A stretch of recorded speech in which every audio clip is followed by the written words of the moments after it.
Hello to all my friends. दोस्तों, आज मैं आपको बताने वाला हूँ वेस्टर्न डायमंडबैक रैटल स्नेक के बारे में, और जिसे टेक्सास डायमंडबैक रैटल स्नेक भी कहते हैं। और यह एक रैटल स्नेक की प्रजाति है और वाइपर परिवार का सदस्य है, और ये अमेरिका और मैक्सिको में पाया जाता है।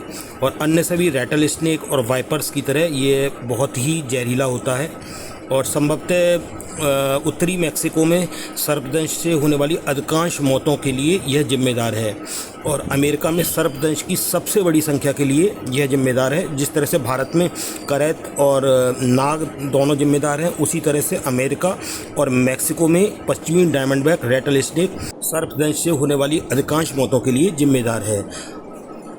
और दोस्तों, जहाँ पर गर्म जलवायु होती है और ड्राई एयर होती है, वहाँ पर ये मिलता है ज़्यादातर रेगिस्तान वगैरह में। और इसका जहर हीमोटॉक्सिक होता है, जो खून और टिश्यूज़ को नष्ट कर देता है, और इस स्नेक के काटने से 30 मिनट में शिकार की मृत्यु हो जाती है।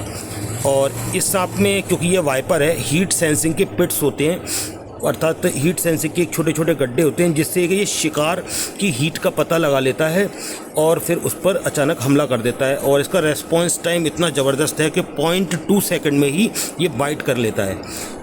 और दोस्तों, इसकी पूंछ के सबसे पिछले हिस्से पर एक बच्चों का जिस तरह का रैटल होता है जो बजाने पर आवाज़ करता है, इसी तरह से एक रैटल की संरचना होती है जो कि केराटिन नामक प्रोटीन से बनी होती है।